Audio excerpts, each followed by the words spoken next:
Island എക്സ്പ്രസിന് ഏറ്റുമാനൂരിൽ stop അനുവദിക്കുന്നതിന് ഇടപെടണമെന്നാവശ്യപ്പെട്ട് ജനകീയ വികസന സമിതി ഭാരവാഹികൾ ഫ്രാൻസിസ് ജോർജ് എംപിക്ക് നിവേദനം നൽകി.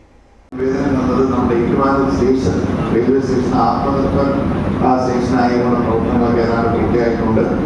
വഞ്ചിനാടും അതുപോലെ മലബാർ എക്സ്പ്രസും ഇവിടെ നിർത്തണമെന്നുള്ള ആവശ്യം ഞാൻ ബഹുമാനപ്പെട്ട മന്ത്രിക്ക് കൊടുത്തിരുന്നു.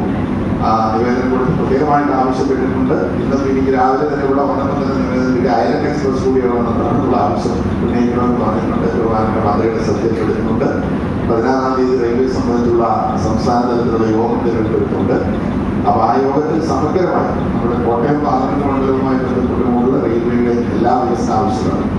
ബംഗളൂരുവിൽ നിന്നും പുറപ്പെടുന്ന ഐലൻഡ് എക്സ്പ്രസിന് ഏറ്റുമാനൂർ റെയിൽവേ സ്റ്റേഷനിൽ സ്റ്റോപ്പ് അനുവദിക്കുന്നതിനും ബംഗളൂരു കൊച്ചി ഇന്റർസിറ്റി എക്സ്പ്രസ് കോട്ടയം വരെ നീട്ടുന്നതിനും ഇടപെടണമെന്നാവശ്യപ്പെട്ട് ജനകീയ വികസന സമിതി ഫ്രാൻസിസ് ജോർജ് എംപിക്ക് നിവേദനം നൽകി. ഭാരവാഹികളായ N. Aravindakshan Nair, B. Rajeev, Ammini Suseelan Nair, G. Jagdish, P. N. Radhakrishnan Nair എന്നിവർ ചേർന്നാണ് നിവേദനം നൽകിയത്. ഈ ആവശ്യങ്ങൾ റെയിൽവേ മന്ത്രി അശ്വിനി വൈഷ്ണവിന് ഫ്രാൻസിസ് ജോർജ് MP സമർപ്പിച്ചു. i4u news, Ettumanoor.